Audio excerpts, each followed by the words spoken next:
The crossing gates lowering at Old Main Road in Conneaut, Ohio meant one thing, that Bessemer and Lake Erie was coming into town. Now let's watch as this light power move passes our cameras destined for the harbor some 1/2 mile to our north.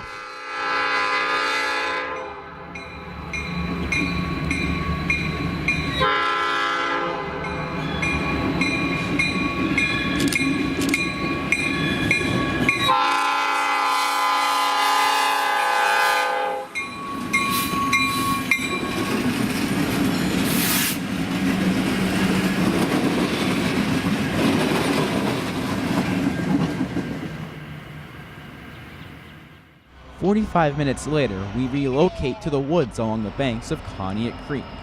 Here we watch as the head end of the train passes our cameras and stops a few feet to the south of our location. This maneuver is called coming out for headroom.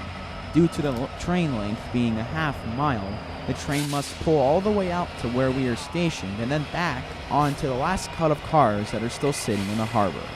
Now let's watch as the train finishes its switching and leaves town, bound for the North Bessemer Yard, where the iron ore and tonnage train will be transferred to the Union Railroad for its destination of the Braddock Steel Mills in the Steel City of Pittsburgh.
As the EMD units give everything they've got to get up the hogback grade, we now watch as the train passes Huntley Road in West Springfield, Pennsylvania.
Driving down Route 6N heading southeast, we approach Albion, Pennsylvania, which was once a critical junction point on the once mighty Bessemer and Lake Erie, with the line to Girard, Pennsylvania, and the line to Conneaut, Ohio, converging at Albion, with the main line heading south from there at a control point named RX.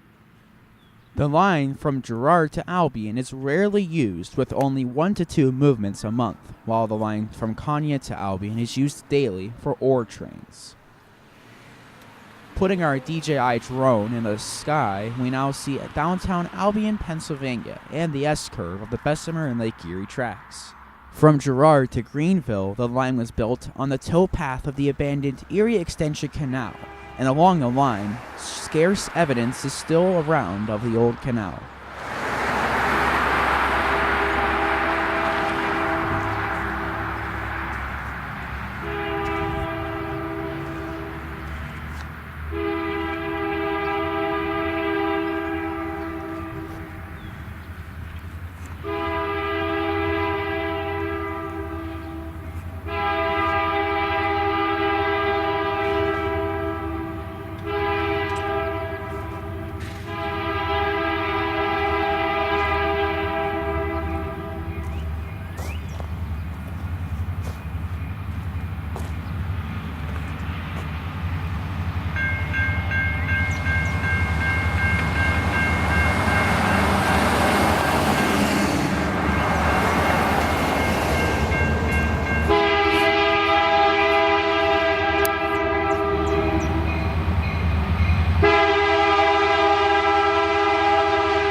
Moving south 9 miles, we are now in Conneautville, Pennsylvania at the classic Searchlight Signal off of Depot Street. For years, ever since their installation in 1956, Searchlight signals have been the symbol of the Bessemer in Lake Erie. With replacement program rumors swirling, it was our mission this afternoon to catch this train by as many searchlight signals as possible.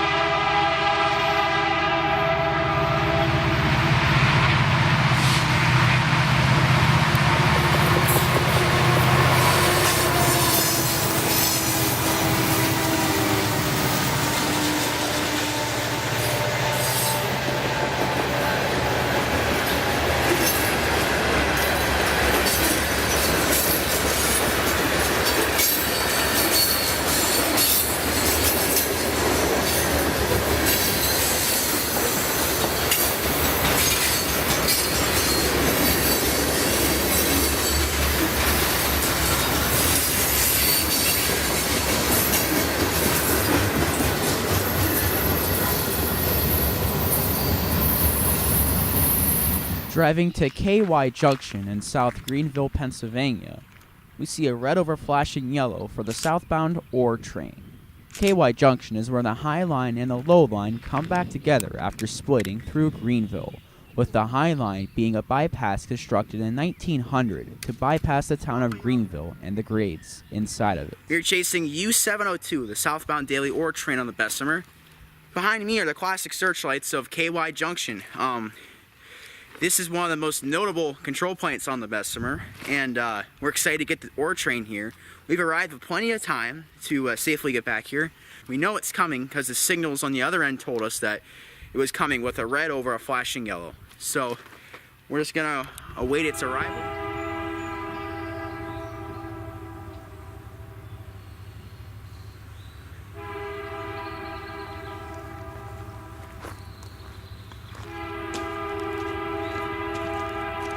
As the train comes into view, the drone view makes it easier to see where the two lines split off.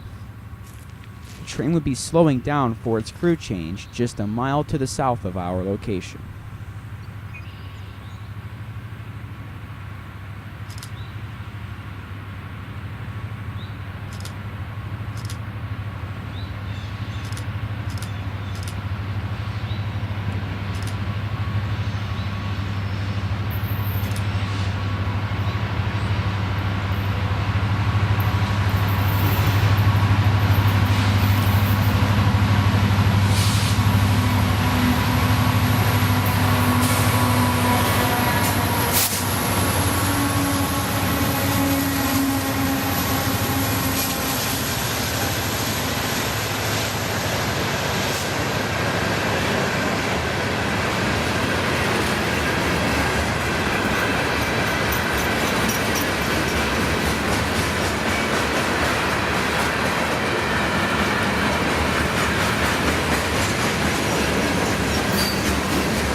Fresh out of its crew change at Kremis, we now see the southbound ore train in Fredonia, PA at Mill Street, home to another Searchlight signal.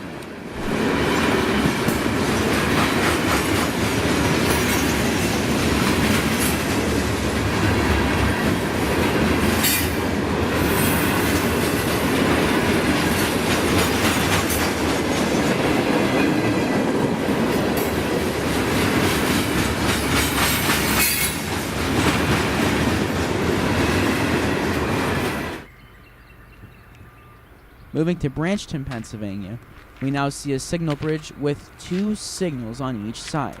A unique thing for the Bessemer here at Branchton, as the line is double-tracked for a short period.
Moving to CPSX at the south end of Saxonburg Siding in Saxonburg, we now catch the train one last time as it approaches the steel mills of Pittsburgh, Pennsylvania.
As the last of U-702 passes Saxonburg Siding, we thank you for watching Bessemer and Lake Erie 902, and we hope you enjoyed our 100-mile chase of the Bessemer and Lake Erie Railroad, now under the ownership of Canadian National.